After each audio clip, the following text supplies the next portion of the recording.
Welcome to this completely unnecessary podcast for Tuesday, November 19th, 2019, 1919. That's Ian Ferguson. That's me.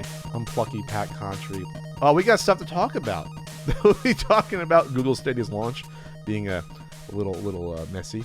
Talking about the Sonic 3 prototype being found. We'll talk about Japan's arcades dropping in number. Expensive NES games starting to slide with evidence, maybe.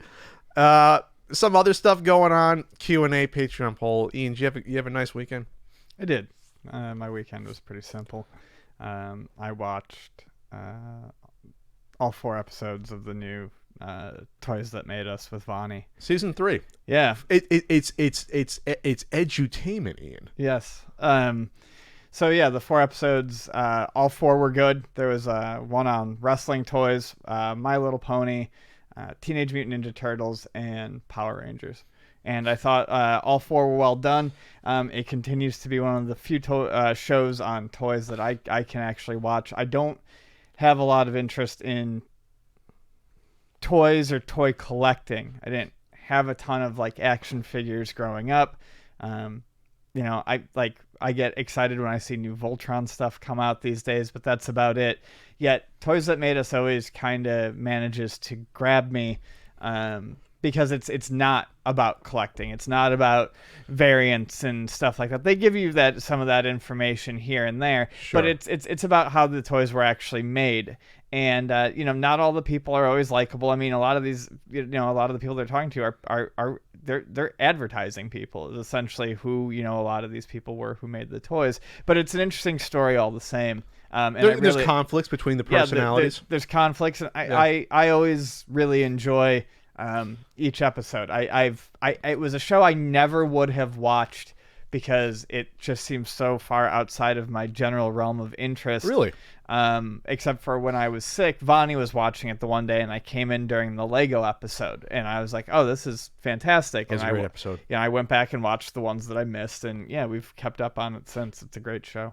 Yeah, our pal Andre Meadows, Black Nerd Comedy, had some appearances in Power Rangers and the Ninja Turtles one, and yeah, it's been a great series. It started off with, He-Man and G.I. Joe and Barbie. The Barbie one was fascinating in the first season. There's been 12 episodes over 3 seasons because that's straight out 2 people feuding who created Barbie, the guy or the woman. And that was like a chunk of that, talking about that. And that happens a lot because when you work with these toy companies, you have the managers, you have the designers, you have people that are artists, and it's usually a collaborative effort. But at the end of the day, someone's probably like, "Oh, I was the main thrust to do that." And then it happened with My Little Pony. You had the guy created the My Little Pony basically predecessor. What was it called? My Pretty Pony. My Pretty Pony, which looks like My Little Pony, but it's bigger, chunky, very brown. hard. Yeah, but that's what the woman. I love that woman that quit before it came out because she's like, I want real looking ponies because she liked horses and she was all snooty about it. And then she leaves. And then she takes credit for semi creating it. So it's great because people are adamant. No, he created it or she created it, and they make it fun. They don't make it like vitriolic. They make it sort of a fun back and forth the way they edit it. Yeah, it's not super combative, but you can tell there's tension. No, you can tell there's definitely some tensions there. But I think for a lot of those people, it really is, it's just a job. My Pretty Pony is gigantic. Look it up on eBay. It's like a My Little Pony except like brownish, and it's like a foot tall. It's like it's gigantic. Yeah, it's humongous.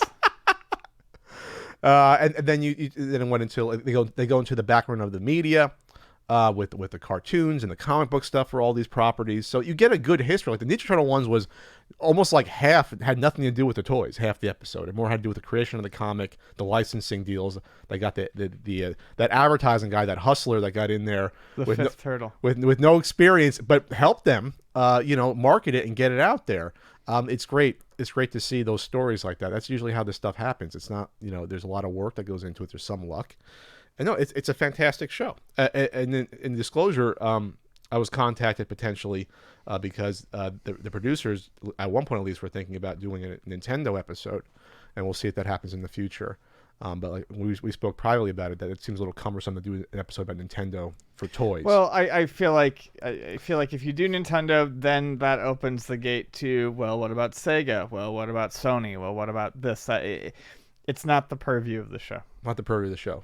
keep it strictly toys, not I'm not saying that there isn't lots of room for a spin-off series there, but I don't the think games that made us. if you do Nintendo, then I think you're opening up the potential to it very quickly losing the focus on toys and becoming a bunch of other things. Sure, but the I guess it could be still as a strong brand because all the episodes they've done are really brands.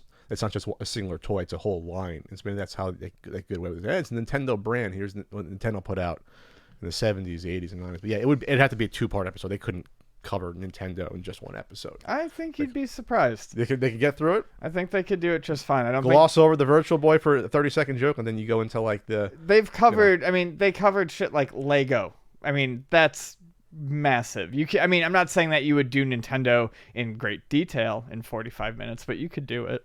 Okay. I would argue that Lego, though, up until a certain point in time, was more simplistic, and then when they started branching out in the late 90s with all the franchises, that's really when it took off. That's relatively recent in Lego's history. Remember, it was City, Knights, and Space for the first I just think for the amount of years. info they tend to convey, I think it would be natural to gloss over many points in Nintendo and just do a 45-minute episode.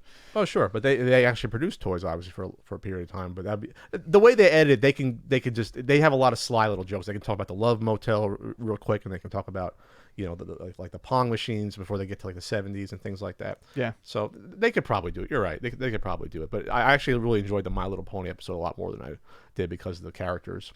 That old woman that I loved that left the company right before My Little Pony became a hit. I think that's one of my favorite episodes. Lego was definitely a good episode. Hello Kitty was a great episode. And the Turtles episode I like just because I like the Turtles. And that was heartfelt with Eastman and Laird sort of commiserating at the end. It was like almost like an extended episode, at least when you're watching. It's like, oh, this is really nice. Yeah, I don't really know a whole lot about the in-between between them two. I will say this, though, that like through, the republication of the Mirage Run and stuff, like through Image and whatnot, you can tell something happened, but it always seems like, at least professionally, they're very respectful to each other. Sure. And, and it was even mentioned in the in the episode. Eastman seems to full well take blame for things that happened, which is good. Which is good. He's like, I was younger. I was sort of He's 8 years younger. He was sort of out there, and so sounds like it may not be fixable, but it sounds like they're both in a pretty healthy. I kind of shed a tear. I'm not gonna lie. When they were sitting down and drawing together at the end, I'm like, that's how they start. I'm like, this is kind of heartfelt. Good for the toys that made us going the extra mile to get them together and sort of meet up. That was heartfelt there. And the other thing that sort of kind of touched me when I thought is when they sold everything to Nickelodeon. When Peter Laird said, the only thing I said is I want to be able to keep the independent publishing. I was like, oh my god, that hit me. I was like, that touched me in a way I didn't understand, because that was still his baby. He wanted to be able to do something with it. If he wants to independently publish the comics again, he can. So maybe the two can get together and do it again. Who knows? We'll see. We got the 40th year anniversary coming up in a few years. So wow, that's kind of wow. Holy shit, 40 years. I know. Anyway, so what else is going on? Ian, Pokemon Sword and Shield. Yeah. Yeah. It wasn't in the cards for me this week, just financially, but Vani went and she surprised me and bought me a copy. So I started playing it on Sunday. I've got 2 gym badges down. I think it's so far a perfectly fine game. It has its issues. It's not that it's without issues. It's not that the people who have complained about there being problems with it are wrong. Granted, most of that was done before anyone could play the game. But it's a bummer to lose the national decks. And I'm not going to go into all of that. Basically, in I would say all Pokemon games, with the exception of the original, someone will correct me, I'm sure, the original, I believe it was Ruby and Sapphire, you've been able to, through some means or another, work Pokemon that you had on previous games into the newer versions. So basically, you've been able to keep your team together for every single iteration. Losing something like that is big. It's a big part of Pokemon. But it's also, I don't think, as big of a part of Pokemon to everyone as the people who use it all the time see. It's not... There's more casual Pokemon people that... who buy the games and play through them, and that's it. They're not as obsessed. Yeah, they buy them, they play through it as an RPG, and that's the end of it.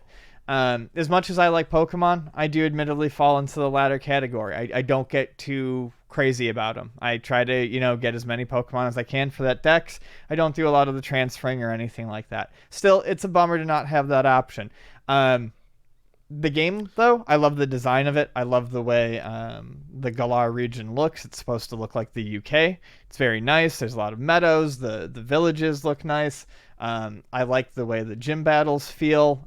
They feel like there's impact to them. In terms of just like the presentation, the Dynamax gimmick that they've added. The past few Pokemon games have added, little gimmicks during battle. This one involves your Pokemon growing to insane sizes. Doesn't really add anything or take away anything, in my opinion. To me, it feels like I'm playing Pokemon. And that's a good thing. The things that I would change with Pokemon that I would like to see change, it's a kid's game. There's a lot of repetition in look because it lets younger kids play a game and go, okay, I see this character. That character is a nurse. They're going to heal my Pokemon. That person's a shopkeeper. All the shopkeepers look the same. All the nurses look the same.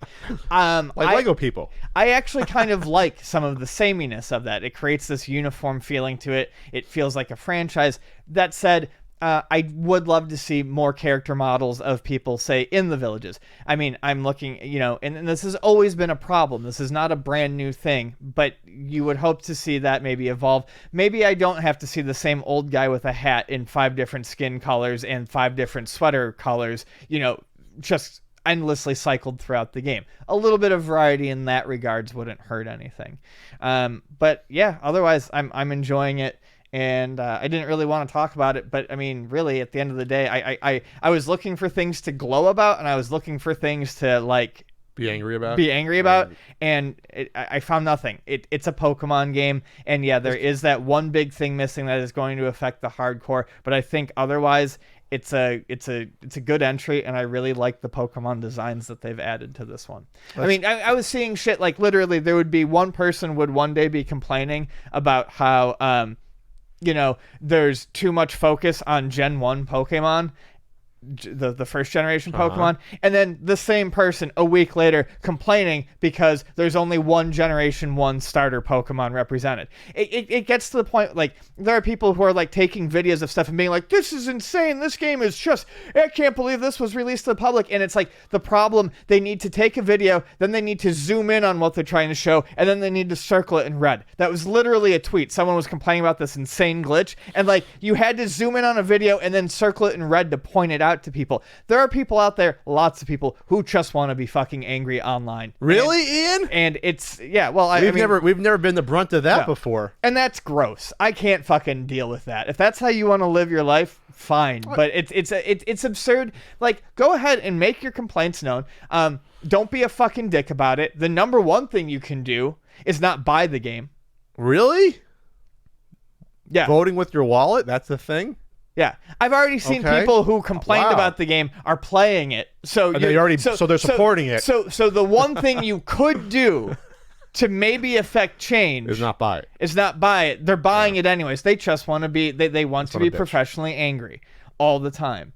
And yeah, it's absurd. But go ahead, voice your concerns, but don't jump into the threads of people who are enjoying it and be like, but wouldn't it be better if this? Fuck off. I know what the problems are with the game. Don't try to ruin something for someone else that's where my problem lies. Yes. I literally saw someone I know who had been vocal with criticisms, but was like, I'm going to buy the game. It's probably going to be fine. I'm going to enjoy it despite these problems. And they buy it. And then someone jumped in and they bought it and they're talking about it online and they have a criticism and someone jumps in and is like, well, did you consider not buying it? And the person goes, their response was, no, it never occurred to me to not buy something that I wanted, because with all of its problems, it's still a game that is fun and playable. And the person's like, oh, okay, man, I just, I worry about people out there. It's like, you what? No, you just want to be a fucking asshole. You're not you're not waking up in the morning with this fucking grave sense of consumer duty to go out there and protect people. You just want to be a fucking dick. Man, this game about pocket furry monsters, I gotta make sure people know the truth about it and don't buy it because I don't like it. Yeah. I guess there's people like that. I just can't identify that because I matured, I guess, at some point in my life where it's okay. Yeah, that's the one thing that was weird to me is that complaining about other people liking something. Yeah. That was like I couldn't wrap my head around that. Why would you complain about someone else enjoying something? Like if you how weird are you that you can't let someone enjoy something? If you don't, even if you don't, actively like Pokemon or you've been playing all of them and you're feeling burned out, you can probably skip this one for now or wait for a discount. But if you like Pokemon and you want to play more Pokemon, this game is a fine Pokemon game with some things cut that are unfortunate. And maybe the next one will have all the furry creatures you know and love from 30 years ago. But this is the other thing. I have a feeling that a lot of these complaints that people have about Pokemon, I think what they want is no longer a Pokemon game.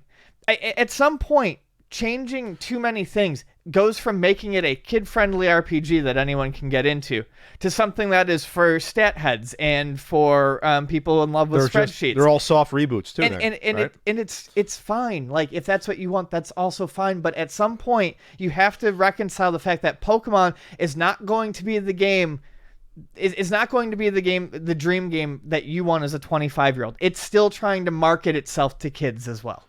I think we have to. There's a delicate balance here, and technical issues. Those are things that need to be worked on. You can get a bit more variety in the look. You can tighten up the frame rate, but some things that people want are not going to. I think we have to establish like we're talking about stuff that really doesn't matter in the grand scheme of things, and that we see people get worked about. I saw people bitching about the EXP share, which is like if a Pokemon, like the Pokemon that wins, like some EXP will be sent to other Pokemon. People complaining about where it says what moves are effective. Like this is just streamlining of a game. These are things that probably would have been in the older versions, but they're like, oh no, they're kidifying it. They're making it too easy. It's a fucking game for kids. Well, that's the thing, though. But these are kids that are now 40 years old that are still. That's what I know. That's what I mean. Like, you need to take a deep breath and realize that you can still enjoy these things. You can enjoy things that are marketed at kids. It's fine. Nintendo's really good at making things enjoyable for all ages, family friendly. But no, they're not going to go back and purposely take out quality of life enhancements because you think it's not fucking hardcore enough. Oh, okay, that's kind of weird. You sound like a fucking asshole when you say shit like that. I think we have to institute. Like, I was trying to think about what's a good barometer of whether or not your complaints really rate in the grand scheme of things. How about the diner test? I was thinking about like, say you have like your 58-year-old grizzled waitress Flo comes up to you and you're ordering food and she starts jotting down, and in the middle of it you reveal something to her that's been bothering you or something that's affecting you.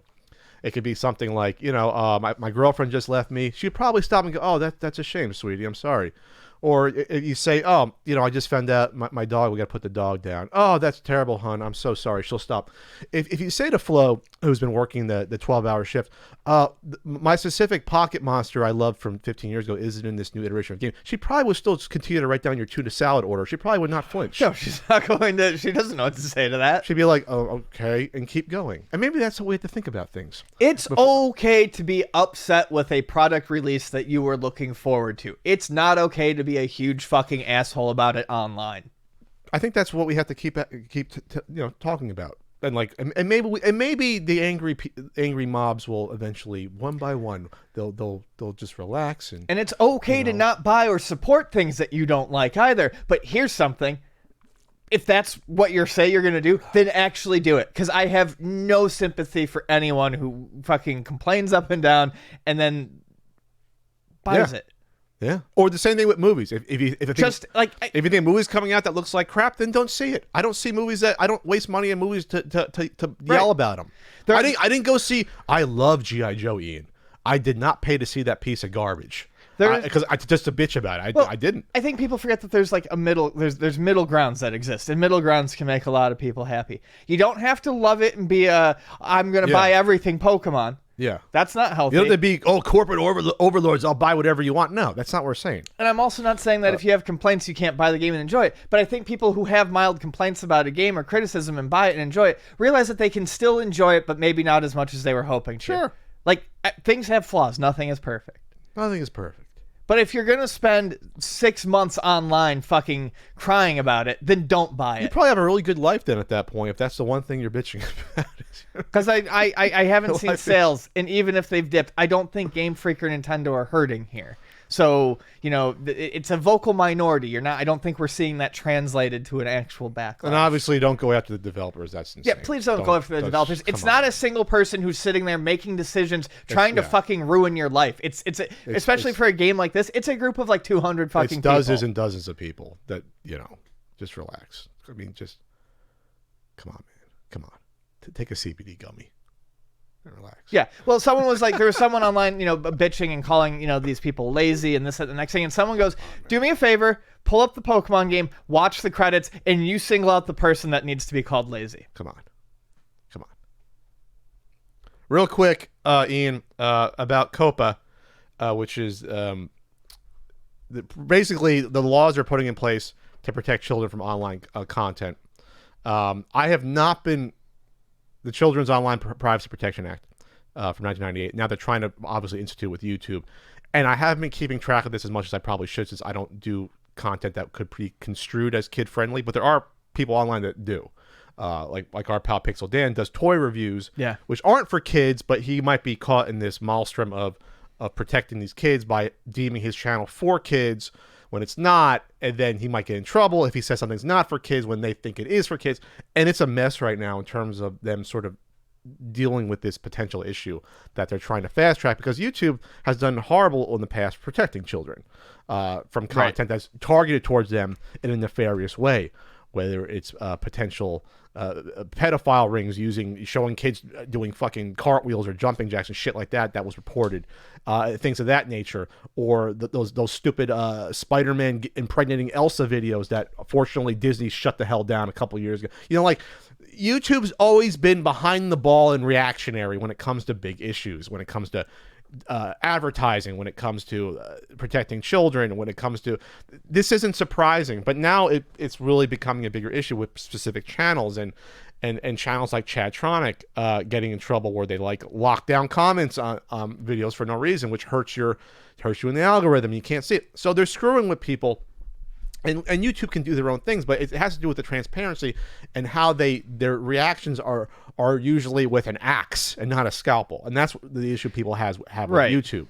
They're like, oh, we wait, like with the advertisers. Well, we waited so long with remember the copyright thing where Angry Joe was complaining about years back. It's like, we did nothing, and now we're demonetize all these videos instead of having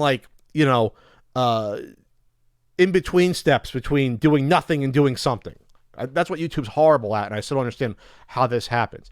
So check out Dan's video. He did a good video about it. Pixel Dan, our pal Pixel Dan, did about this, and this is going to go into effect relatively soon with potential things like the FTC entitled to seek $42,000 fines for each mislabeled video. So if you label something not for kids when it really is, it's ridiculous. The stuff that's coming down the pipe here.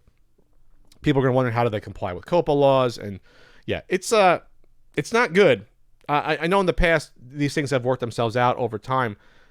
This to me seems like it could be more dangerous than like people claiming copyright, because this is could potentially shut down entire channels, right? Versus just claiming ad revenue. So I guess we'll see how this plays out. There's still time to, I guess, petition the FTC and the people looking into these things and laws to make sure that this isn't just one fell swoop. They'll just end the channel or get our pal Dan in trouble because he's reviewing action figures that 40-year-old men are collecting. Well, I mean, it's not for kids. Apparently, they can sue. Yeah, it's not a fun time if you're a content creator in general. It just isn't with YouTube. The algorithm's not in the favor of, we'll just say, well-produced content anymore. It's more about what's the hot topic versus a brand-driven content and personality-driven content. There's are exceptions, of course. I'm talking about in general. So, all right, we'll look into it. It's something for, obviously, that the general person won't have to worry about, but it will affect people we know potentially there. And real quick, of course, the certain Super Nintendo guidebook is available at ultimatenintendo.com alongside the NES guidebook, and it should be up on Amazon any day now. If Amazon gets their act together and helps out Pat here. And I forgot to mention, Ian, I just recorded the director's commentary. I haven't mentioned a huge amount recently. I director's commentary. You did that on Saturday or Sunday? On Sunday, I recorded the Blu-ray commentary with the director for the Not for Resale Video Game Store documentary. So that's going to go to press hopefully soon. And then we're hoping, cross the fingers, that in December it'll be available on Amazon Video on Demand to either rent or purchase. That's the plan there. Excellent. And it's fun. You haven't really seen it yet, have you? No, I haven't. I've seen the trailer, and that was that. You like the trailer? Yeah, it'll be a fun little documentary, and I think already there's already a big convention next year lined up to screen it. So we're excited there. All right, we're gonna start with this podcast. All right. When we have, we call it an intro, but it's not. It's the first 3 topics. That's right. Ian, Google Stadia. We had a discussion about it last week. How the bandwidth infrastructure and we'll just say meager lack of game offerings at the launch was problematic at the start, and now that this is actually launching, it seems like there could be some other issues going on here. So the reviews are starting to roll in, and across the board they tend to be pretty mediocre, and when you read them, depending on what you're looking for, the reviews to me start to go from reading mediocre to pretty poorly. For something like Google Stadia to work, Google Stadia is, we've covered it, but if you're just tuning in, Google Stadia is Google's new video game streaming service. It's not like a Netflix, unlike the kind of poor Wired review starts off with. They said it's like a Netflix? Yes. The intro was not well written on that one. It's like a Netflix in so much that it is streaming you something. It's not like a Netflix in that you have to pay for the games that you're playing. It's not basically you don't pay for a Google Stadia subscription and get a bunch of free stuff, right? They say they're going to roll out more free games, but right now it's just Destiny 2, which is free to play on anything else that you could get Destiny 2 on. But basically, you buy the games like you would any other game. You buy them for full price, and the game streams to your display off of a central server hub somewhere. So you're looking to basically eliminate buying a game console. That's basically what this is trying to do for you. And it opens up your ability to play things on more than one place. A tablet or on another phone, PC, or anywhere else. Yeah, anything that can hold the app, anything that can stream a video can, ostensibly run Google Stadia. That's what you're paying for. So in theory, it's a neat idea. However, we're just not there yet technology-wise. It requires. What do they want? A 35? I think they want for 4K. They want a 35 kilobits. Megabyte Mbps. Megabits. Okay. So the reviews have started to come in, and basically it's a spotty mess, and the results wildly vary. I was reading the one review. I believe it was the Ars Technica review, talking about how... By the way, it's $10 a month, the subscription service, which should say. So it's... yes. So it starts off right now at $10 a month. That's what gives you access to 4K. Starting in February 2020, the base app is going to be free, limits you to 1080p. So basically you get they guarantee higher resolutions, and I believe they say they lock you in at like 60 frames per second or something. Okay. And also then you get access to, deals through being a member and other things. So at launch, there's no trophies. The family sharing is non-existent. So right out the gate, things that were promised for launch are not here. They said they'll be coming out within the next few weeks. And lag definitely seems to be an issue. Not shocking. As we would have guessed. Not shocking. The user on Twitter, let me just find Is there a stress test review we can look at? Or I don't know. I want to look up a Google Stadia stress test. So, one person was shown TechCrunch using their I believe it was the Washington Post gigabit Ethernet. And they were playing a first-person shooter, and they press the jump button, and there's literally, he presses the jump button, goes like this, and then the character jumps. It's like a full half second to second delay. Bad. Lots of people talking about how if it's wired in, it's better. Of course. However, I believe that was a disparity between the Wired and the Ars Technica review. One said that their time with it wired in was pretty good. So there was a couple milliseconds lag here and there, but I believe it was the Ars Technica one, or maybe it was the Washington Post one I was looking at. Basically, wired does not seem to be a cure-all for this for Google Stadia. Just because you're wired does not mean you're going to have a good. You're still sharing data with a house around you, even if you're wired in, or other people in the house. It's just a more pure connection than Wi-Fi. And I'm glad a couple of these reviews have both brought up playing Mortal Kombat on Google Stadia, and saying that it starts to feel like a mess, especially if you're in Wi-Fi. The Wired review was, like I said, a little bit more positive about it. Wired gave it a 6 out of 10, by the way. It was a little bit more positive about it being, like I said, if you actually have it hardwired. They said that they could still pull off moves and things weren't all that bad. But once they tried to do it Wi-Fi, it was extremely difficult. The reality is there's less and less people that are wiring in it. Like, you're not wiring in at a cafe somewhere or at a hotel. Right. They don't even offer those anymore. At most of those places. So. I have good internet, Ian. I don't wire in. I have a mesh Wi-Fi, and that's stronger than regular Wi-Fi, but I'm wondering if this is going to be good enough for this. I feel like trying it out just to see. So, they increased the number of launch games right before. They did. So now the launch list is what I just had it open. Now it closed. Google Stadia launch games. They just added a few more. They just added 2 days before Attack on Titan, Final Battle 4, Farming Simulator 2019. This was just 2 days before launch. They announced it. I thought we talked about Farming Simulator before. Yeah, we did. Okay, it's still like about 22. Just Dance. Okay, so it's the same list we talked about last week then. So I'm not sure what this article's talking about. Yeah. So the issue is when you do a gigantic launch like this, that's really pumped up. Google's not a small company. Obviously, they have a ton of money. They're as big as Apple. You want to make sure it goes pretty smoothly, or else public perception and customer perception could throw you off from the start and sort of, hang an albatross around your head for this to go forward. And the fact that this launch has been so rough, we can talk about the Reddit that went horribly bad. This does not bode well for the future of a product that was on shaky ground to begin with. I mean, it just doesn't. Right. So this is a thread from Russell Holly talking about the Stadia team on the 13th did a Reddit AMA, and so highlighting things that, like you said, the achievement system won't have a UI at launch, but it'll be capturing them, but not at launch. It won't be.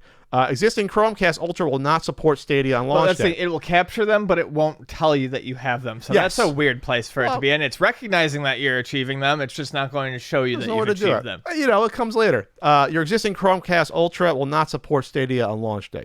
Only the Founders Edition Chromecast Ultra will support Stadia on launch day. So one of the things about this is that if you have Chromecast built into your TV, you don't have to buy any extra hardware. Or, that's a good thing, but it's not going to work for some people. So that's not good. Family, like you said, family sharing is not going to work. The team recommends just going ahead and buying a second version of that $60 game so your kid can play on their account. Then eventually you'll be able to share the other games. Wow. Okay. And these are responses from Google employee on the AMA Reddit. Stadia on iOS is slated for eventually. The response was, "Oh man, I wish I knew." For a time frame, when you're a representative of a company, you do not say, "Oh man, I wish I knew." That does not give confidence in sort of what's going on in the production there. There might be one Stadia title with Stream Connect by the end of the year. State Share and Crowd Play aren't coming until next year. I didn't know what was the Crowd Play again.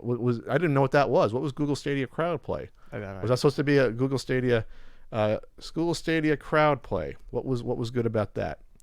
Crowd Play is part of allows viewers of a live stream to join in the game directly with the stream creator. That's actually a cool idea. If you're on Twitch or what have you, with the latency though, that seems like an absolute mess. But anyway, that's not going to be coming for a while.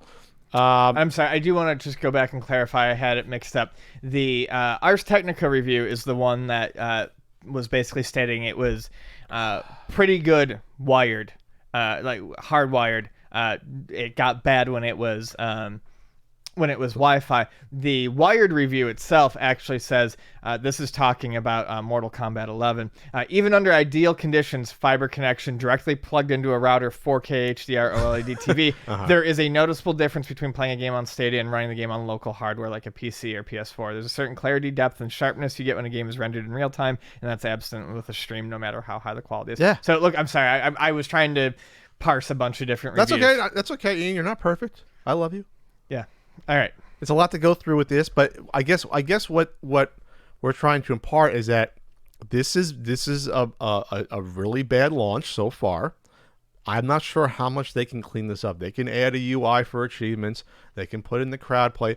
But at the end of the day, it's the bandwidth infrastructure that is going to kill this product. Probably. Right.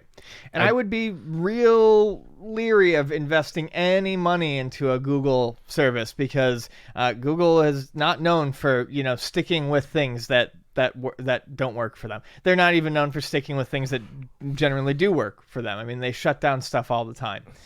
Stadia Buddy Pass, which is supposed to be a Founders Edition feature that allows you to gift Stadia to a friend for 3 months. That's actually not a bad idea to get someone to try it. Will not be available to founders at launch. One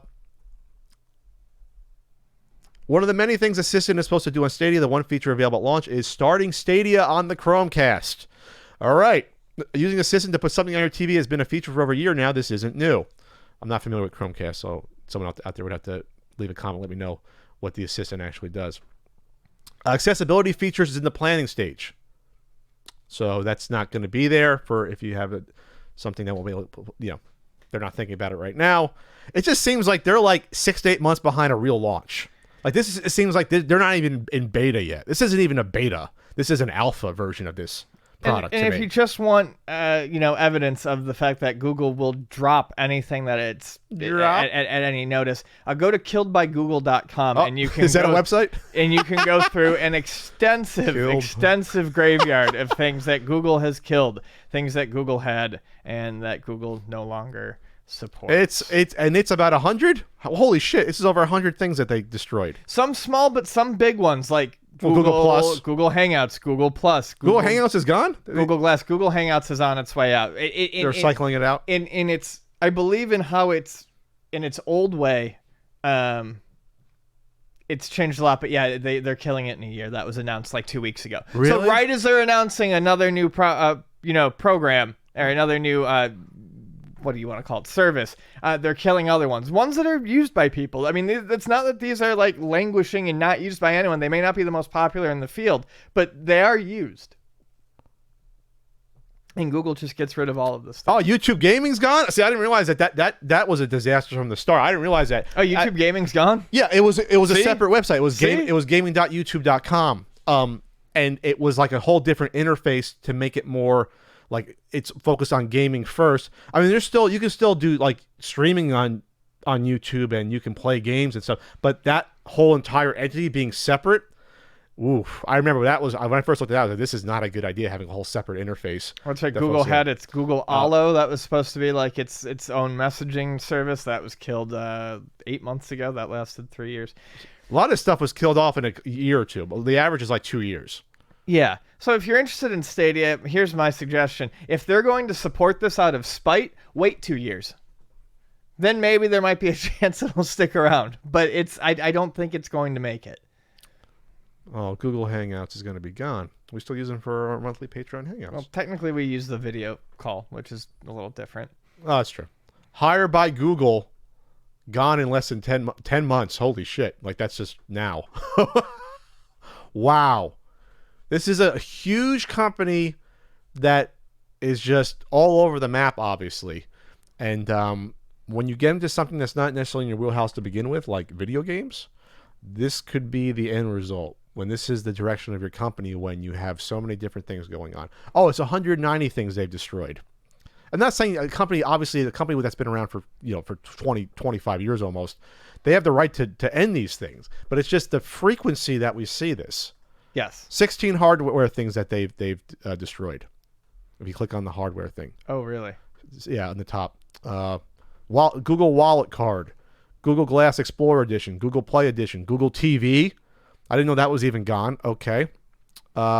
Nexus Q, Google Mini, Chromecast Audio. So Google Clips. Google Clips was a miniature clip-on camera? They just killed that this year. I didn't even know that was a thing. Okay. Did Google Glass, was that ever for sale to consumers, Google Glass? I don't know. I remember people at Comic-Con walking around with it looking like dorks, like, what was that, 5-6 years ago? Yeah. You know, that was going to change the world. You know, like, no, it's not going to do anything. It'll be a contact lens or an implant. We'll eventually probably get to access internet in our heads, if you want to be honest. That's probably what we're going to end up doing. So, all right, well, there you go. We'll check back on a year to see if this is still alive. What are the odds? You want to give it 50-50? This is going to be around in a year? I started by giving it a year, and then I kind of half-jokingly said it's not going to make it 6 months, and now I'm starting to wonder if we're going to see a full rollout in February 2020. You think so? I just don't know where it goes from here. I'll give it 2-1 that this is their year from now. I'll lay $100. I was talking to a friend online. I think there is a good chance that they spite support this. Because I mean, for what the 5,000 people that end up getting this, they've pushed it so hard as the future. I wouldn't be surprised if I think that they will. I think they won't be smart about it, and they will try to hold on to this for a year to 2 years. But it would not surprise me if this does not make it to February. Wow. Okay, I'll be a little more optimistic, but I don't think this is going to last a year. Yeah. Or if it does, they'll just like support it but never advertise it or mention it. It'll just be like Google Plus where it's around. But well, and you know, we don't have this as a separate topic, but I'll bring it up real quick. Microsoft announced at their they do like a yearly convention. And it's their like their expo. Yeah, it's their like expo. And there wasn't a ton announced that I feel like necessarily mentioning, but they did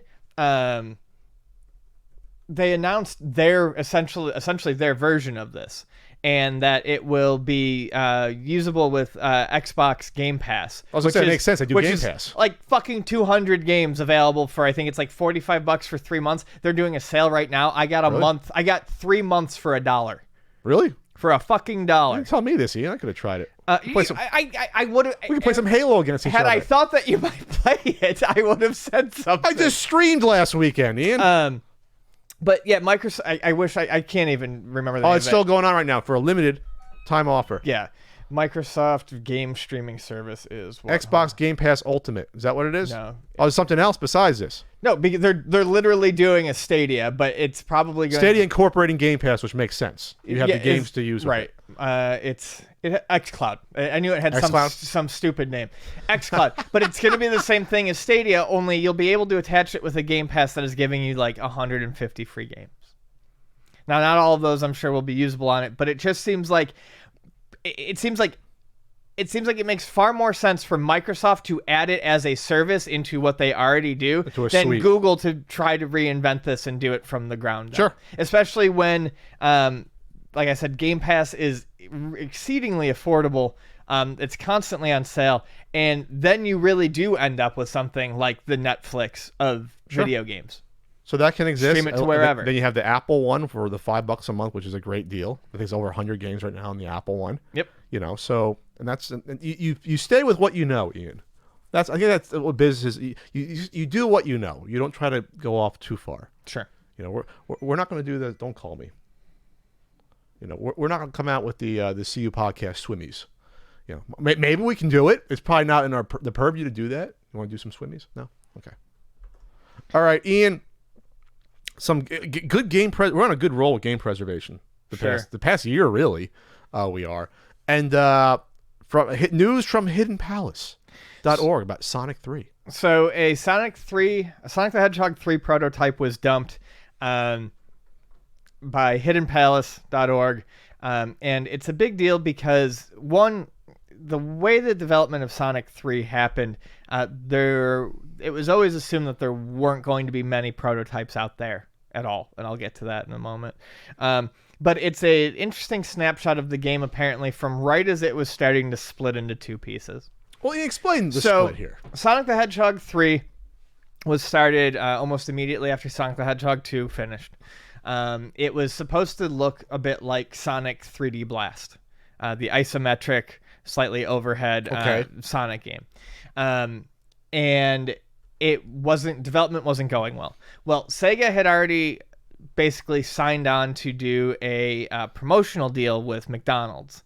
And it was basically, from everything I've read, set in stone. There was no way for them to really get around this. It was locked in a specific date. Yeah, it was like February, I believe. Stuff had already been being manufactured. So February '94, that was the deal. So they went back to the drawing board and they decided to continue They decided to make Sonic 3, but they were going to do it like Sonic 2. They were going to make it a side-scrolling sprite-based. Right. Yeah. Well, they got ahead of themselves, and basically it didn't look like they were going to be able to finish everything in time. So that's when they decided to kind of split it off into 2 chunks. Sonic 3 it was originally going to be Sonic 3 Part 1, and then Sonic and Knuckles was Sonic 3 Part 2. They gave it a different name based on the story. And when you put the Sonic and Knuckles card on top, this is something that still impresses me with people who even have some knowledge of video games but haven't played Sonic. They are not 2 separate games. They were sold to you separately, but the lock-on technology, yes, if you plug Sonic 2 into the top of Sonic and Knuckles, you get to play as Knuckles in Sonic 2. It's just a bonus feature. Plugging Sonic 3 on top of Sonic and Knuckles, it's not a bonus feature. What it does is it puts the 2 parts of the game together and makes it a whole game. When you start Sonic the Hedgehog 3, it doesn't give you any save spots. When you start Sonic and Knuckles, there's save spots. You can pick and choose whether or not you want to use just Sonic and Tails, Knuckles, just Tails. When you put the 2 games together, it does that. It strings everything together, and it gives you one big 12-level game. And there are a couple of things it edits, such as like it slightly edits the end game of Sonic 3 if you were just playing it on its own. So anyways, basically Sega got themselves into some trouble, had to split it off into 2 parts. They were so behind on it that and they didn't want stuff leaked, and they were so concerned about controlling how the game was shown and presented in publications, that most of the people who played it, journalists and whatnot, they were not sent prototypes. They were flown out to Sega to play it, so Sega could control essentially their demo experience. Sure. The original influencers, but they were just journalists probably. Yeah. So that's why everyone thought it would be nearly impossible to ever find a Sonic the Hedgehog 3 prototype if they existed, because ideally they shouldn't have ever really left the building. They should have been with Sega. They would have all been there. Yeah. So this was released, and it shows this is the Sonic 3. The Sonic 3 prototype was released. It still shows the aerial battery zone, which is not in Sonic 3. And oddly enough, it was not using the songs that were in the later part of the game. They were not using the songs that were done by Michael Jackson and Michael Jackson's production team. They were using the tracks that were on the PC version of the game, which is interesting because it was, there were some people out there who always theorized, okay, when they did the PC version, they made some tracks to put in there to replace the tracks that were done by Michael Jackson's sound team. I'm guessing for licensing issues or rights, monetary reasons. But it appears that they were actually in the game initially, and then probably last minute replaced by the tracks that were done by Michael Jackson's sound. How many of Michael Jackson's tracks were used in the final game? I don't know, but I mean that's a different topic and a different story. Okay, because I think from what I read, they had to hire a bunch of different people to help hodgepodge it together because they were in such a rush to complete it. Well, and that's what it sounds like. This prototype that they dumped is supposedly only it was supposed to only be from a few weeks before the final ROM was set in stone, the gold ROM for production, and it's still got differences all over the place. So I'm trying to find the list here because it does go into it. And oh man, the differences. There are things people dream of these are differences that people dream of when they think of prototypes. This prototype reflects a moment. This is directly from the hiddenpalace.org article. Prototype reflects a moment in development in the game. It just begun to split itself into 2 parts. Flying battery is still here, complete with bosses, with Lava Reef present and leftover data. Lava Reef is in Sonic and Knuckles. Okay. All 3 bonus stages are present, although all of them are unfinished. The special stages are just programming tests at this point. Just a few weeks out from when the gold ROM was supposed to be done, the special stages are still just programming tests. Oddly enough, Angel Island contains the most differences, and that's the first level in the game. It presents more questions than answers. Why does the game have a drop dash-like ability for Sonic? Why is there a second unique style special stage that's just not there? Was Flying Battery going to be part of Sonic 3 Part 1? And above all, why is the music for later stages completely different and based on the tracks from the PC port? Where's Michael Jackson? In many ways, it feels like playing so. There's probably temp tracks even maybe before right. replacing them, I guess. So this was a rush, and then it sounds like they were still like trying to separate this out really close. And what's funny is like in you know, Sonic 3 and Knuckles, you know what people tend to call it when you put the two together and you play the full fucking game, is easily one of my favorite platform games of all time. I don't think I've ever played it before. I played Sonic 1 and 2. It's brilliant. I think it's just about perfect. I'll check it out, Ian. It's just about perfect in my opinion. There was once a time where I would go through and beat it once a summer, just for shits and giggles. With the lock on altogether. Yeah, and I haven't done that in a while. But it's a great game. But like it's even more amazing to me now, like looking at this prototype and hearing about the development, how much of this game should have been a total fucking disaster. They pulled it together. Yeah. Somehow. So and gave you 2 games.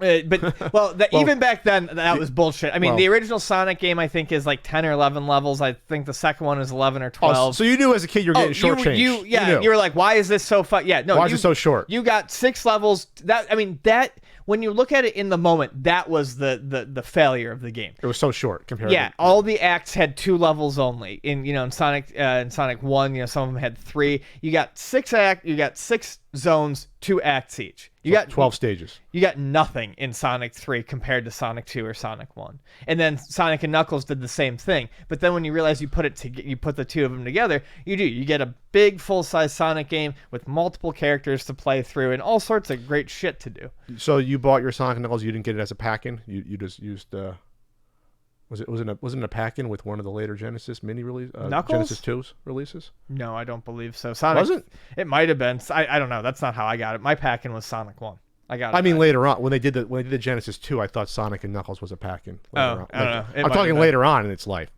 because that's how I think I had. I don't think I have a Sonic and Knuckles in the box, and it seems fairly uncommon looking on eBay with the box. So yeah. Anyway, it's an interesting story, and it's also with the help of our buddies at Cutting Room Floor. There, we haven't talked about that much. It sounds like they had a hand in helping. Oh, I'm sorry. Get this prototype. Yeah. What's that? Sorry about that, guys. Oh, that's okay. I mean, yeah, this is great news.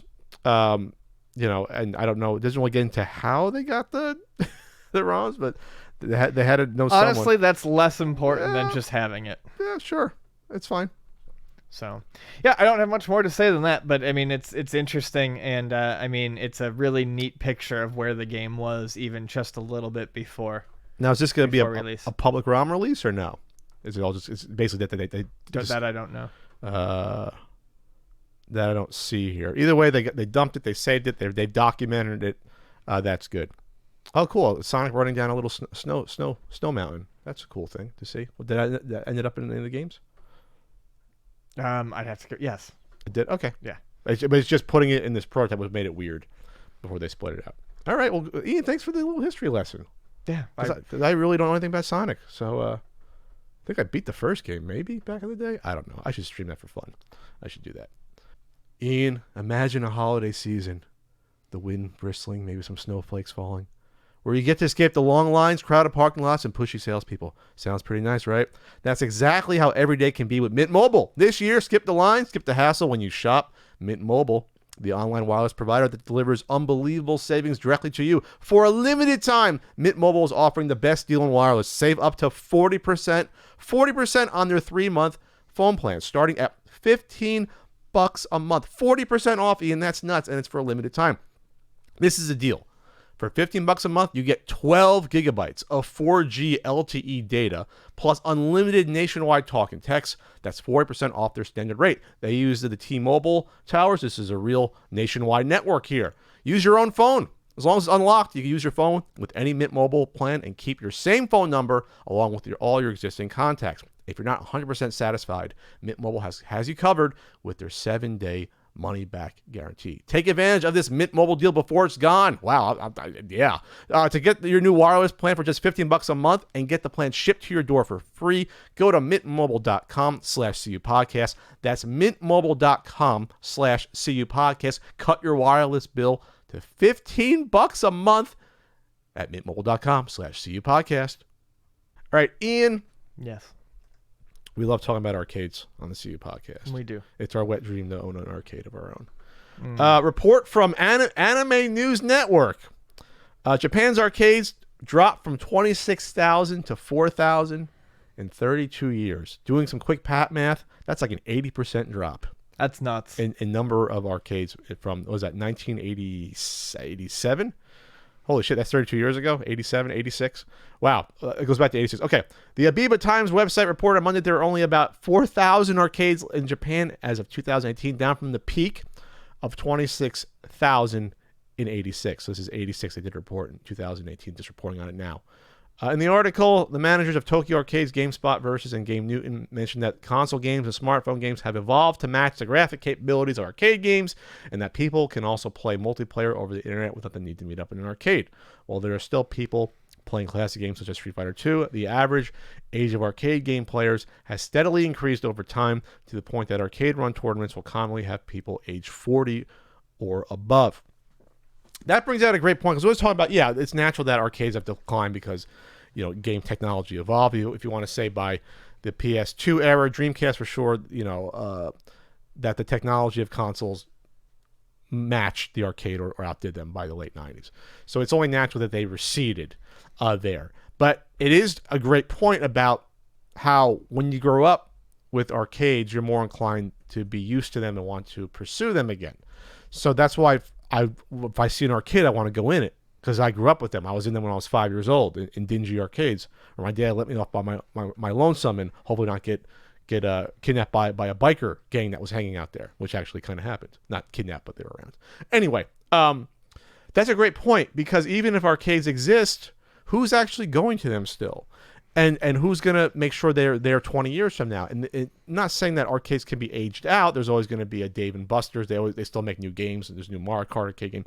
But think about the proliferation of what games are going to be made and who's going to be playing them over time. And I think that could be an issue that's going to be hard to wrap your head around. And not saying that they're going to just die out over a generation, but they will start to recede, I think, more and more. And while arcades is sort of helping invigorate it, I don't know if that's going to be something that a 5-year-old now is going to want to go to 15, 20 years from now. I don't know. I don't know if I can answer that question, because that's something that's totally foreign to them. You know, will a 10-year-old that grows up with a tablet in their hands will even want to care to try arcade games? To them, that's going to be so foreign by that point in time. Games that'll be 50 years old. You know, Pac-Man to a 10-year-old, when the time they're 30, is going to be 50 years old or so. That's something... or 60 years old, just about. That's going to be something that I have to wrap my head around about. How are they going to know about the experience to begin with? They go and try it. Or is that going to be an oddity they do one time and then never again? And that's something that's a tough pill to swallow, unfortunately. Yeah, I think, honestly, I think I have a slightly less dire outlook on them.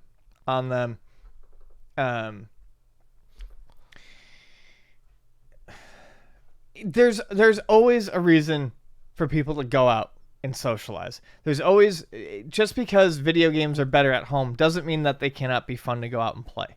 However, as we've talked about on here many times, the nature of, you know, you don't have to go out to play video games anymore. We can do that at home. We have that option now.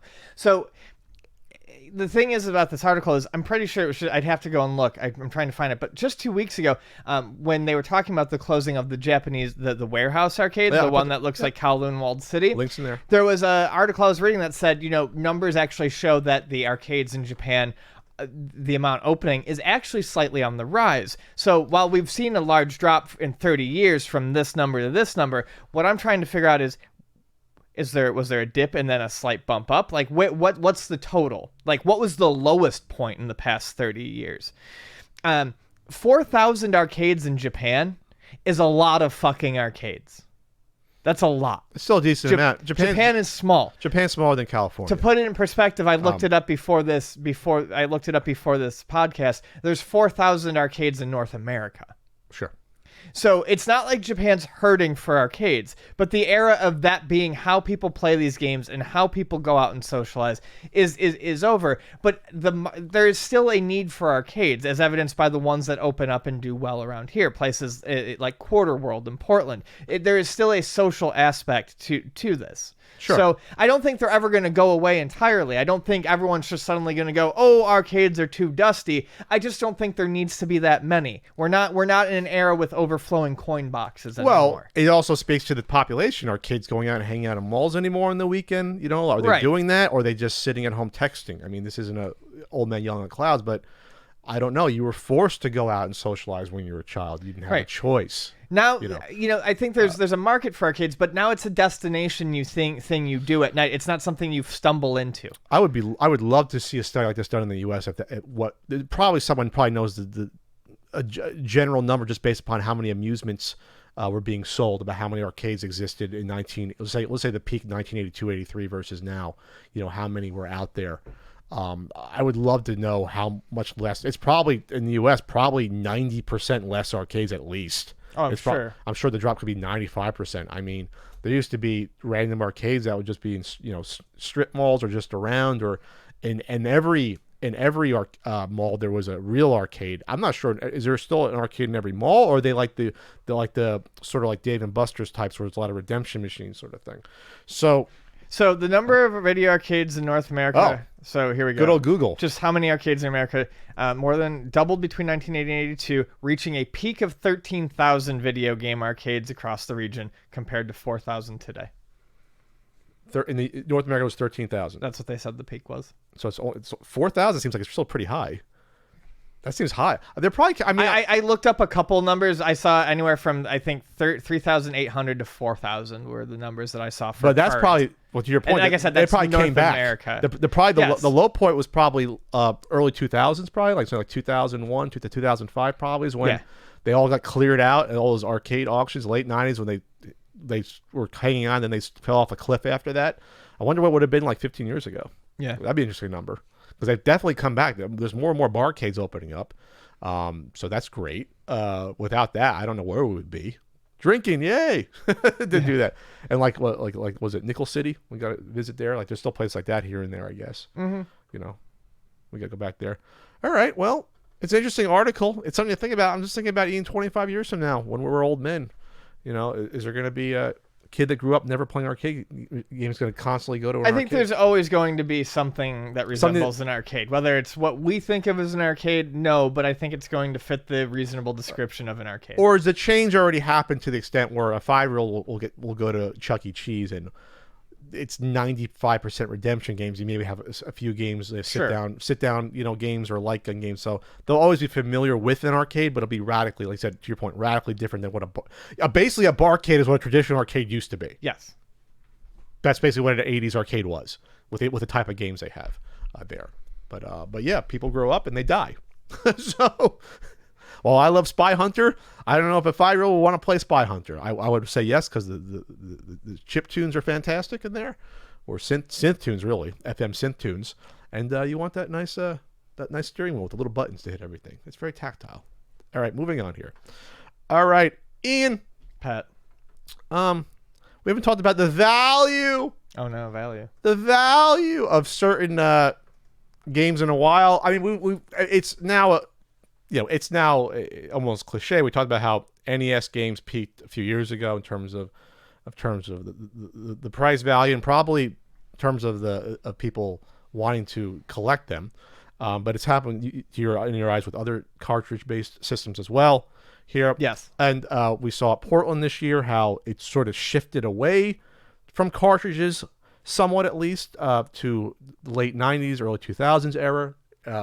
To be the predominant, you said to me it looked more like a flea market. Some vendors were. Well, yeah, it seemed like. I mean, I think that's just more the selling style. But yes. But the wall of gray games was not there like how it used to be, or like sea of gray games. Yes, correct. Or if you want to say even Genesis games was not there. So because I was bored and because I was like, you know what, I want to see what's going on with expensive games. What's one of the most expensive NES games? Flintstones: Surprise at Dinosaur Peak. That along with Little Samson. If you come down off the same event's high. That's what you look at for games that are hard to find, that collectors want, that people want. So I decided for the hell of it to look at what is it trending for? What's it going on eBay?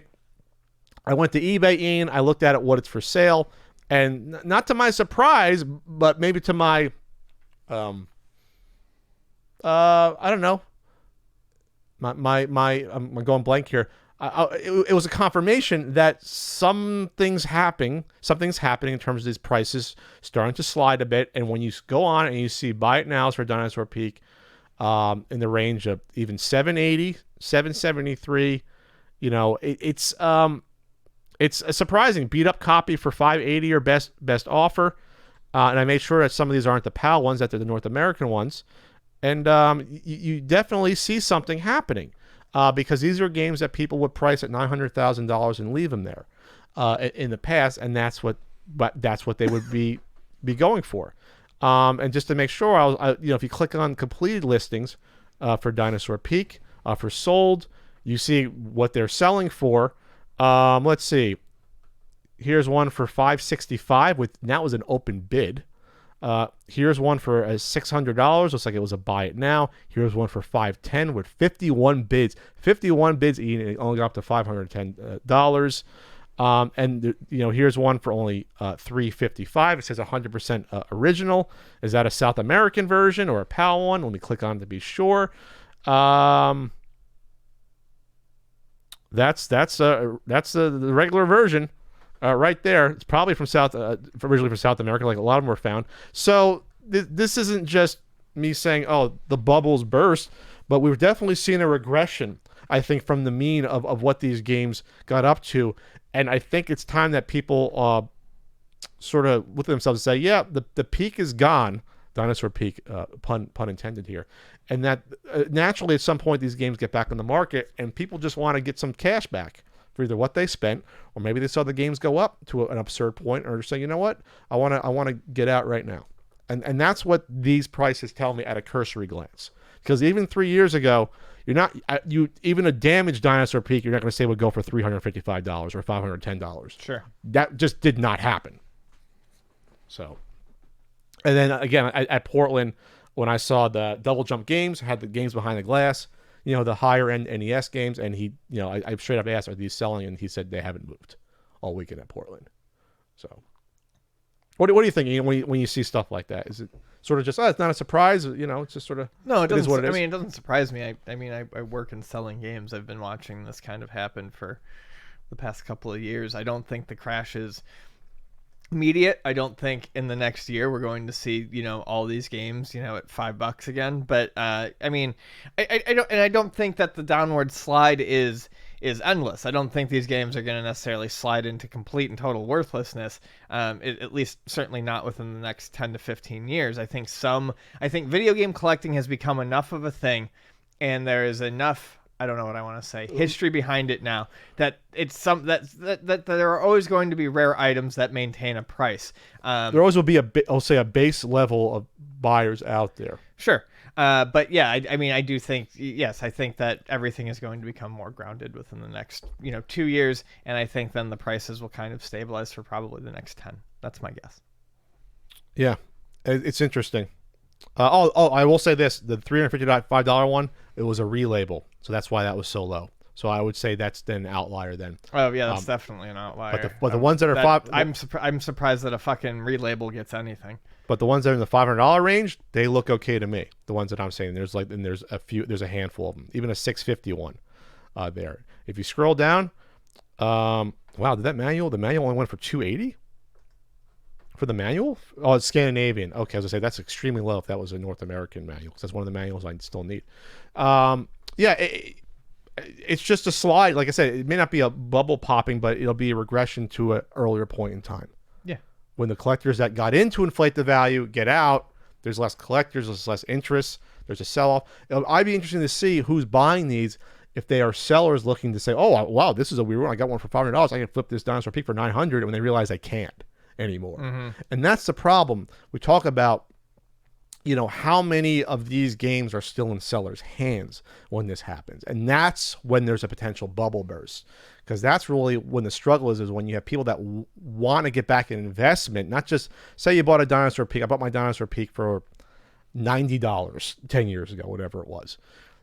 I can hold on to it and not worry about whatever happens to these prices. Right. But if I spent $700 on one, hoping to make $300 and sell it for $1,000, now I'm having concerns about it. And that's when it becomes a sell-off with those people. The people who go to conventions that have the same games for now a year and a half and can't move them. What are they thinking about? And then that's when it's a bubble. So I think it's more going to be a bubble for certain games versus obviously the whole set, because there's always certain marquee titles that if you're a video game seller you have before you look in the glass, that there's going to have these 3 or 4 games.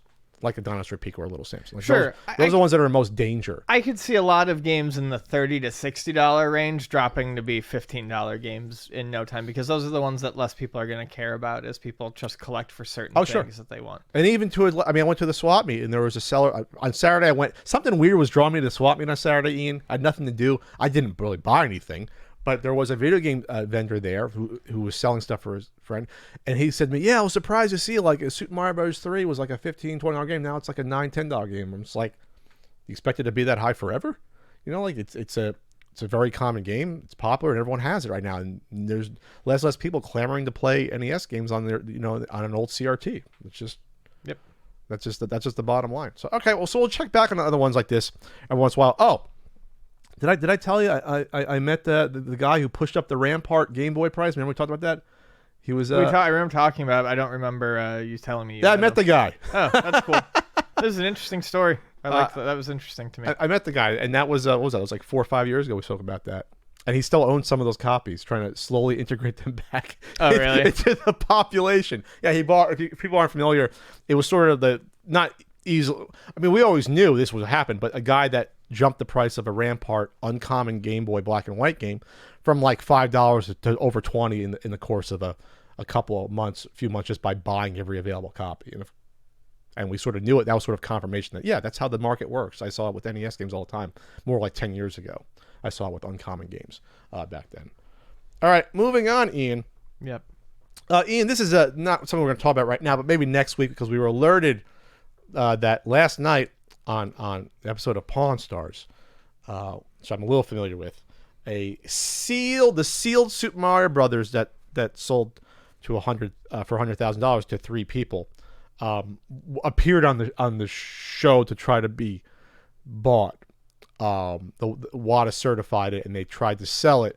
And details are, I love this word, scant right now. They're scant because this is brand new. I try to go on the history.com and stream it. Yeah, we couldn't find anything. I don't want to talk about it until I actually see it. But from what I saw on Twitter real quick, we'll talk about it next week, that it was valued by whatever expert they had on the show. I don't know if it was Toy Store Johnny guy. They valued it at $300,000. That's what I saw reported on Twitter. I have no idea if that's true or not. We'll talk about it next week, though. We're going to be behind the curve in this one, unfortunately. And I try to watch it, and it wouldn't log me in on history in order to stream it there. So we'll come back to that next week. All right. We have a Patreon poll topic, Ian. We do. Ian, how do you access the lovely Patreon poll? Patreon.com/CU podcast. And where do we get there? We get an Ian writing once a week. Do some writings. I'm behind on the writing. I got to get one knocked out. My hand hasn't been on it. We put the full video podcast up there. I do a video hangout once a month. We might think about doing a YouTube subscription for the full video as well. Yeah, we'll look into that. I think there's something there. It'll be easier to get that to people that want it there. So our poll topic du jour of the week. In third place, wow, this was a blowout, and this isn't having one or two bad choices because the second and third place are about the same.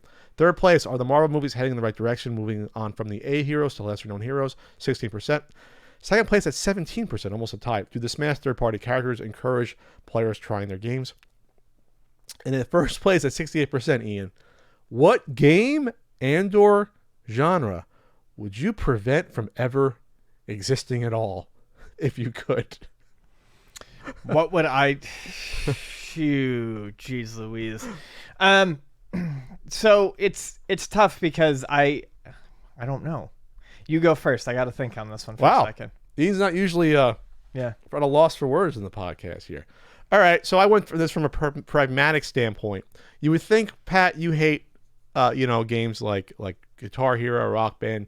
You should do your little genie wish, Weenie Jish. Genie plus wish, Genie wish, and get rid of it from existing. And it's like, no, it's harmless. I don't play them. They kind of died out on their own a little bit anyway.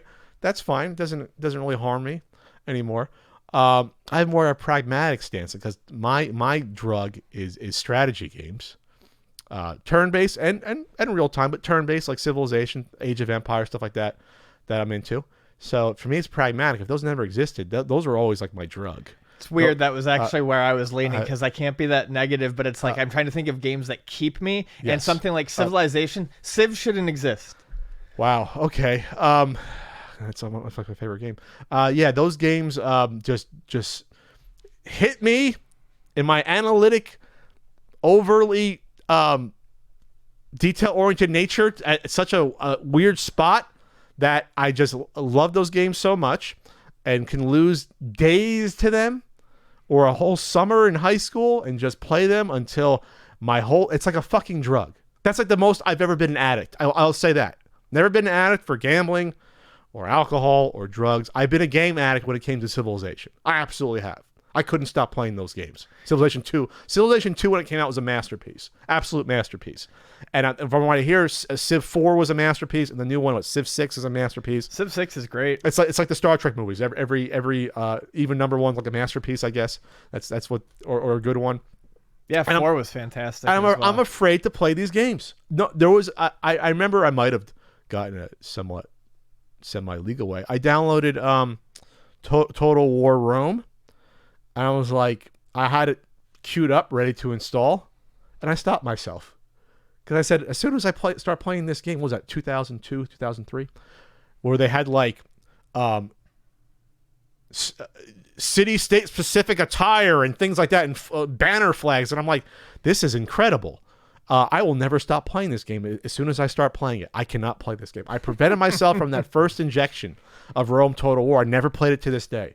Because those are the type of games that I would never stop playing. And there's no other game I could say that I would never stop playing a game. Even RPGs, I'm like, when I was into RPG playing a little bit like Chrono Triggers, I'm like, yeah, I can stop at some point. And those games do stop. The problem with the strategy games is that you can keep playing them and replay them. You can play Civilization because it'll create all new worlds. Every game is different with Civilization. It's a fucking drug. Yeah. It's a drug to me. I can't get on a negative enough kick to like be like, oh, this genre that I generally don't like, I don't want it to exist anymore. Yeah. I mean, for me, like, you could get rid of MMOs and I wouldn't bat an eye. I like some online games. So I thought about that because that's a game that has ruined people's lives. It's true. So MMOs, but I also understand that they have been very useful for some people. Some people, yeah. Sure. I mean, some people, it hasn't sealed them off from the world. It's given them exposure to the world. It's given them exposure to people. Some people got married from MMOs. So I think MMOs, that was going to be my initial response. But I just can't, I can't sit here and pretend like there aren't good things about them. So yeah, I would have to go pragmatic as well. And I would have to go slightly more amusing than anything. And I would have to say, at least for my health, 2 games, if I could just eliminate them from ever existing, Civilization and Fire Pro Wrestling. I would get so much time back if Fire Pro Wrestling had never existed. However, I can't even give, because Fire Pro Wrestling really brought me and my one friend together for many, many years. But in terms of like games that I will just sit there and go one more and one more and one more, it's Fire Pro. Just like Civilization is going to give you a bunch of brand new worlds every time you play. It's just going to reshuffle that deck. Sure. When you have a good Fire Pro memory card, there's always one more stupid fucking matchup that you want to play out. I want to see Disco fight some random Japanese wrestler, Giant Saba or whatever, Giant Baba. Yeah, I want to do something like that. Let's do fucking Tugboat versus Jun Akiyama. I mean, it's just it's like your version. Hey, it's like your version of the Saudis. I want my puppets to play, my little toys to play. Yeah, exactly. It's action figures. So I don't know. Weird question. I'm just not in like one of those negative enough moods to like just rail on something. No, but I did think about MMOs. Meaning you thought the same about this. My initial answer would probably be MMOs, personally, because it would never affect me. And yes, I mean, I've known a lot of people who had their lives just sucked away, but I know it's also been good for people. I'm not going to sit here and pretend like these games don't also do good things. Yeah, but I wish if it's like this is almost like trying to play God. If something's good for 10% of the people, but more negative for 9%, do you still allow it to exist? All right, so I'll trash MMOs, but I'll leave certain. But that still will allow for things like Diablo, Phantasy Star Online, because they are not MMOs. They are online RPGs, but they are not massively multiplayer. So there's a more addictive quality to MMOs, obviously, with the clans and the guilds and time commitment. Because my sister's first husband was in a clan for World of Warcraft. We're talking 2004, 2005, when it was gigantic, when it first came out. And that strained a little bit because it was like every Tuesday he had to be at night at 7:30 or 8 o'clock. Sure. It's like, what if you want to hang out with your wife, instead? Yeah. You're hanging out with strangers in a game, like that could be damaging. On one hand, I always look at it one way. It's like we have lots of things that we do that require commitments, and that we set the time aside for. Say you're taking piano lessons or you go to karate. Say, that might be every Wednesday at 8:30. I think it's okay to take something like a game that you enjoy and be like, okay, look, for the next foreseeable future, this is what I'm doing. Every Friday night, I'm playing this game with my friends at 6. But that's never how it goes with MMOs. It's never just Friday.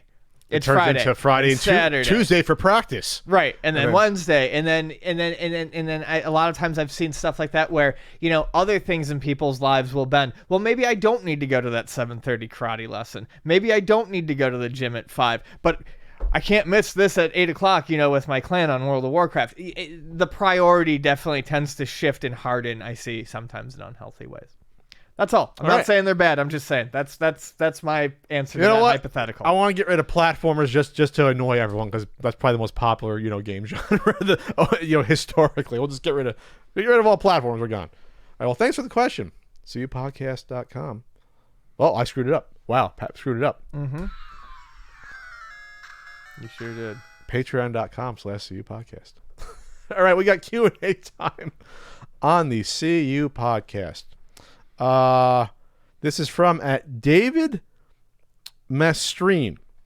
What do you think about the rise in new NES games like Micro Mages, which we talked about on the podcast, and the game Project Blue that just got funded for over $40,000? Ian, what do you think about the homebrew scene right now with the NES games? Honestly, another game that I've liked that I've seen on the homebrew scene that I'll mention is, I believe it's called Bat Puncher. Bat Puncher? Bat Puncher. Bat Puncher. Maybe Super Bat Puncher. Look it up, but it's for NES. I played a demo of it. Okay.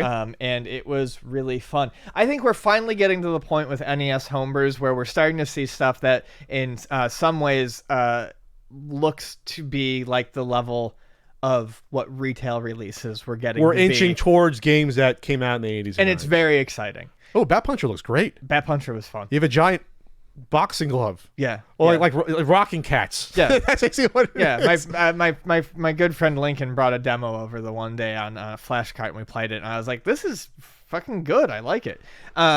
But we're finally getting to the point where they're starting to look like retail releases, and I think a lot of them are actually, a good time. I like smaller, simpler homebrew.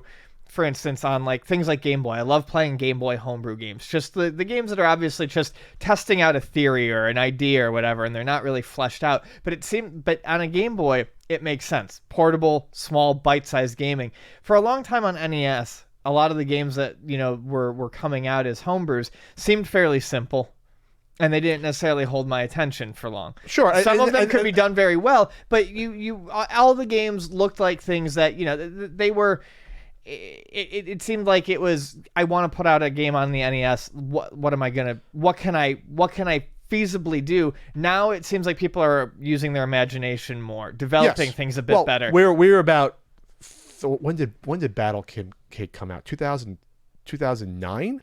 We're about 10 years into and Battle Kid was a big was a hallmark moment for the homebrew as well. That was a pretty big jump up from what we had been seeing. Civac doing that was gigantic. And this is what's happened the past 10 years. When Civac's doing it, it's one-man band. You got to know binary. You got to do all the art yourself and all the music. And that's how it's continued for the most part until probably the last few years. Someone like Joe Granado coming out with the NES Maker and his team, that opened this up to a lot more people. That opened up people making their own tools more and collaborating. And now when you see homebrew development, Haunted 85 and 86, when you see them being a step above and say an auteur project, is because you now have teams doing this. You have maybe three people working on it. Maybe one person does the programming, one person does the graphics, one person does the sound. It more traditionally resembles what game programming used to be. Right. To your point. So we're inching closer. Now some of the games back in the day, the high-end ones like Mega Man, you had dozens of people working on them. Sure. Like Capcom. So we're not going to be at that point maybe anytime soon, but we're getting somewhat closer to there.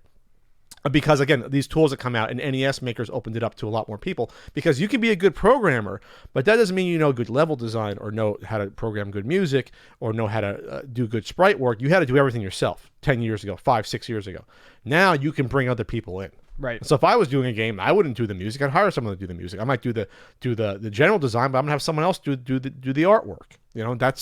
That's more traditionally what game development is. And I think the one thing to be careful of is that just because you see there's an interest in all this stuff, you have to look at what the there's always going to be a ceiling for say the NES style or wanting it on an NES cartridge. We still don't have many games break out above 300-400 games on the cartridge. I'd say probably 90% of these homebrews don't get above a few hundred people that actually get the physical game. So there is still an interest, but it's still people our age. The people that are around for the NES stuff. Well, it'd be interesting to see though how many people, how much does the ROM sell? I mean, Oh, sure, and probably the Haunted games are your best sort of ways to look at that Haunted at 85, 86 because those do well from what I know on the Xbox store, and then they get on Switch finally and Steam, so those get around. Sure. But the ratio of the people playing the digital versus the cartridge, obviously most people are going to have the digital version of that. And so that's what I'm going to say. If it's cool to put something on, I'm not going to say it's not cool putting something on an original NES cart. I still want to do it. I have a couple ideas in my head for that. And it might still happen at some point. But I still know that for it to be a viable idea in terms of actually, recouping costs and making money, it's got to be also something digital. It just has to be. So we look at like this Project Blue, which does look good. It kind of resembles Battle Kid in a way. They're single screens at a time. You're jumping around. You kind of look like Battle Kid a little bit. It's a little more. It's more involved in Battle Kid. Obviously, cute little green slimes. There's a lot more mechanics in Battle Kid.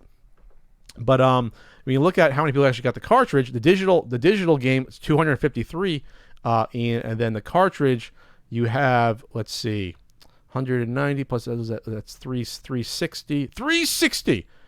You have less. Oh, you got a special edition? All right, you have about 500 people that got the physical cart. That's actually pretty good.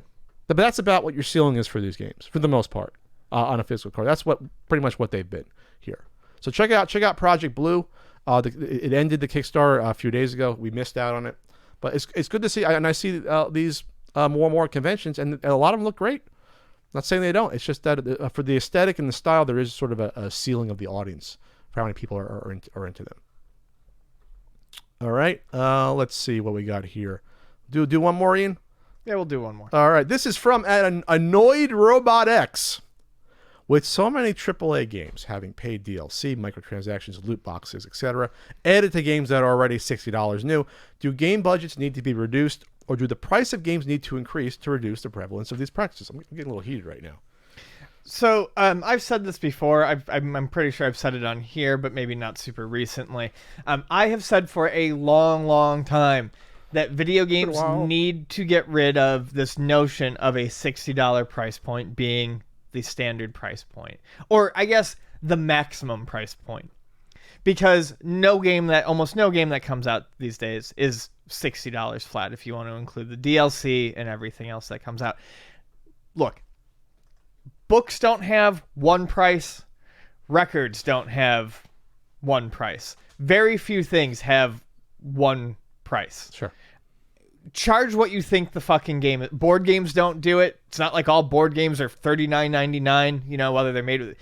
Just charge the price that you think the fucking game is worth. I realize that I'm sure there's plenty of business reasons why they don't. Fear of paying for, oh my God, that game's $100. Well, and now that there's been, at least a decade of all this microtransactioning, I think if you did charge for a full game at $100, people would still be skeptical about there being DLC or added stuff. I see. But we do charge downwards for games. Indie games are far more fluid in what they're charging. But not AAA. But not AAA. I think that we really need to get to the point where it's time to look at the AAA price point potentially going up. When did that solidify at $60? Would you say, was that like early 2000s? That sort of solidified? That was right. I would say after the PlayStation 1 era.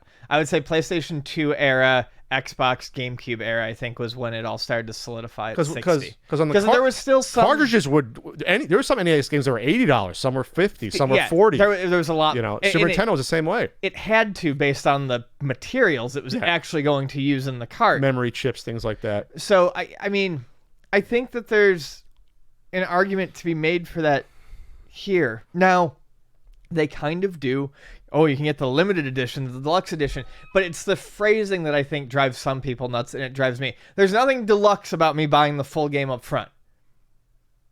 I mean, that's just an edition. That's just the full edition. You change the regular edition to starter edition. I mean, I don't know what to say. Yes, they're putting full games in to these, but so many of these, most AAA games, you are missing something down the line if you're not buying the DLC. Yeah.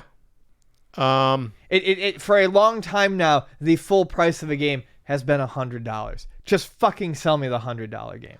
Yeah, and that's the value of what a $60 game was 20 years ago. $60 is worth like $100 now anyway, so you're not paying more. I mean, we talked about inflation before, but no one ever brings up inflation. I don't know why. We never talk about inflation when it comes to this stuff. I don't know. So, I mean, I do think that we need to get to that point. I think we bring it up to 100. For certain games, and we eliminate the amount of DLC. We eliminate the microtransactions. We let people have some fucking cosmetic items. They got to say it up front and then stick to it. Well, of course. That's what I just said was that I think there is. I can understand from a certain level, because I'm sure there's some consumer fear that if someone says we're releasing this game at $100, no DLC, their immediate reaction is going to be like, "Fuck you." There's going to be DLC. Yeah, because all it takes is like one company like Konami or Capcom to say, "Oh yeah, we're going to put out this Resident Evil edition." Remember that, like the typewriter bullshit? I almost forgot about that. Or okay, we're going to put this game for $99.99. And you're going to get all this stuff. This is what we do. We normally would split it out separately. You're going to get all this stuff. All it takes is a time machine back to Street Fighter 4, where Capcom goes, you know what? We can charge people for costumes instead of letting them unlock them, and then you start the whole cycle all over again. Because unfortunately, it comes down to the consumer. People pay for it. People pay out the butt for stuff, and they don't think about it. Maybe they don't care. Maybe they have the money. They don't worry about their mortgage.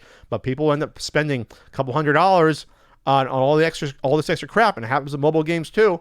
And they'll keep continuing to doing it. There's no discipline as a consumer. I'm sure that for business reasons, there's many reasons not to. But we didn't talk about the Super Mario app. How much money Nintendo's raking in from that? We didn't even talk about that. Which one? The Super Mario Kart app game. Oh, I have no idea how much money they're raking in from it. A lot. Okay. I mean, I guess I realize that there's money to be made in doing it bits and pieces wise, but.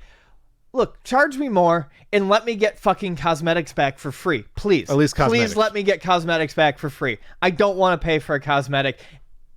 As a person, I want stuff to unlock in a game. Give me some unlockables back. Charge me more for the base game outright. But give me unlockables. They don't make money on you doing that. Right. But they could make money on charging more. I know it's partially just me. It probably doesn't make a lot of sense, but I would feel a whole lot less insulted if they would just charge me $100 for the game and not give me a $60 bare bones option. Terms of revenue, it's DLC, but whatever. Mario Kart Tour in its first month was downloaded over 123 million times. Generated 37.4 million in player spending so far. That's in 1 month. 1 month, Ian. It came down to an average of 26 cents spent per player, but I guarantee you That's not the average. People either spending nothing or a lot. Well, that's the old discussion there on what's called a whale in a mobile game. You don't have a lot of people who spend anything close to an average. You have a bunch of people who spend nothing and a few people who spend the maximum. Half the people are probably not spending anything that download it. Then you have a chunk that are spending probably $40-$50 each, and that's how this comes down to. So yeah. Well, I don't know what else to say about this. I'd be on board for that. I'd be on board for they do it with the pinball machines. They do the special. Don't even get me started on the fucking pinball machines. Well, yeah, because who's buying the crappy standard one? Lots of people, and it fucking ruins what could have otherwise been. Well, blame Stern for that, I guess. Oh no, I mean, I'm wearing the shirt. Yeah, and I love a lot of their machines, but no, I fucking cannot stand the Pro. Three versions of machines. Just give you three. They do. Well, one's usually just like a nicer cosmetic cabinet, but there's two versions of playfields, and that will never stop fucking driving me insane. All you have to do is look at, and I really don't like Black Knight Sword of Rage, but Black Knight Sword of Rage, the Pro model, does not have the second level. Playfield. You just eliminate a whole second, and so that changes the entire game. And AC/DC was another one that had a huge change like that. AC/DC, the Pro version, doesn't have the sub playfield. Who would buy the regular one without that then? People who put them on. I always refer. I don't know if it was meant with what they were meant to, but I always thought of them as production models. They're the ones you put out on the fucking floor. Granted. I feel like that was meant to be like the ones people would buy and throw out on like operating routes. But the thing is now places that have pinball machines for the most part it's niche enough that to drag people out, you're gonna want to have the full one model. Yeah.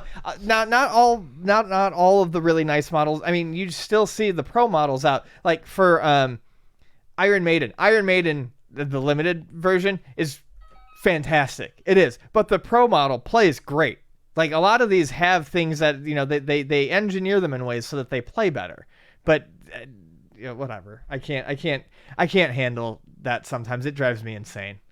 It feels like you're getting half a machine. I wonder who the fuck pays $7,000. Lots of people do, but you're paying $6,500 for one as opposed to $8,000, and you're missing for certain titles like Star Wars. Not that big of a deal, but I feel like with some, like the ones I mentioned, huge deal.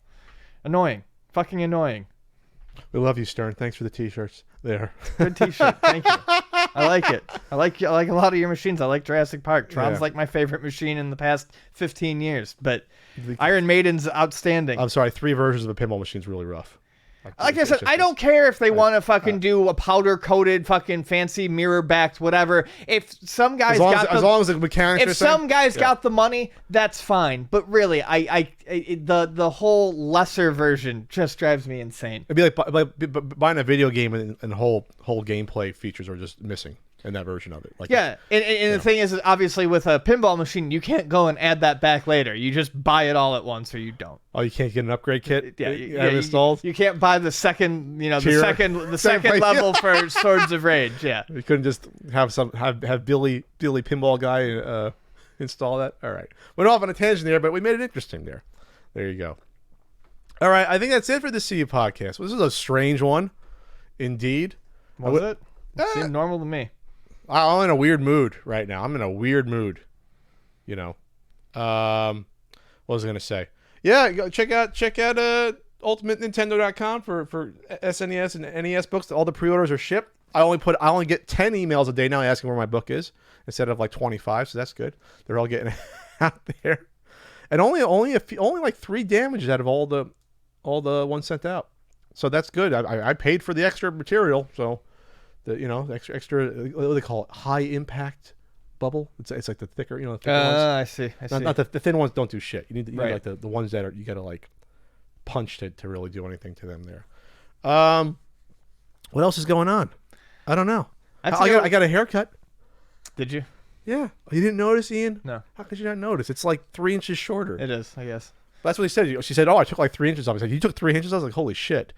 But it'll grow out in like 2 weeks. It'll be. I got the Jarvis special, the Phase Jarvis special. I'm kind of excited. I have to go to as soon as I leave here. I have to go to Walmart to go to the pharmacy. I have to pick up a prescription. I haven't been to a Walmart in I don't even know how long. I kind of forget Walmarts exist. They're those things that everyone talks about. It'll be interesting to walk through the halls of consumerism, I think, and see what a Walmart is It's like. the same as a CVS, Ian. A Walmart? I don't know.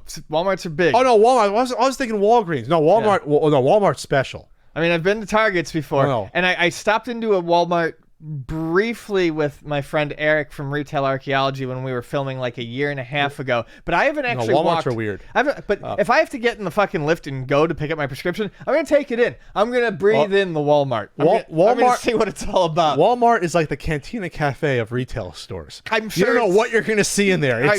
It's you know, I'm not saying it's all scum and villainy like in the cantina, but you see whatever. There's a whole what is it? People of Walmart websites where they chronicle the people that go to Walmart. It's not that I'm too good for Walmart, but it's like I have a Target around the house, a corner from my Target. I have a Target around the corner from the apartment. I love Target. That's fine. That's Target's great. The Walmart is out further, but I don't have health insurance anymore, and medication is expensive. And the lady's like, "This prescription will be $9 at Walmart," and I said, "Fucking send it to Walmart. I'll go pick it up." You don't have insurance anymore?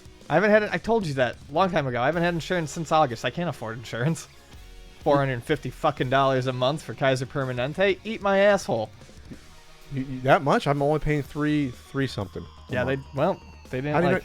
You know, how are you paying? There's no way you're paying more than me.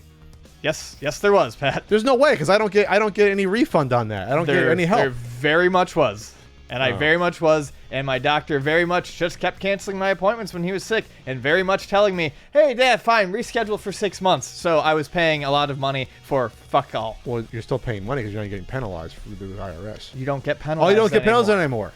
Oh, that's the one good thing going. Well, we need a different system. That's a whole other podcast. We need a public option. Very different. Anyways, on that note, I'm off to Walmart. Oh, gee, I know. I can share my insurance with you. We can go halvesies on it. We can be a couple. Might as well because I haven't used it. My shoulder's bothering me. I might use it. I haven't gone to the doctors in years. I should probably go. You should go. I should probably. You should use that insurance.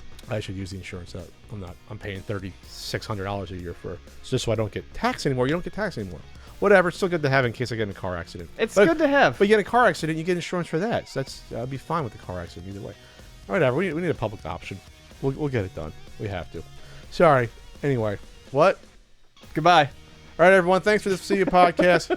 Hey, if you got the book and you see the Amazon listing on, you want to leave a comment and subscribe. No, don't subscribe. Just leave a little review on Amazon. It helps the book when it's on there. Appreciate that. All right, we'll see you in a week for Ian Ferguson. I'm Pat Contry. We'll see you at Walmart.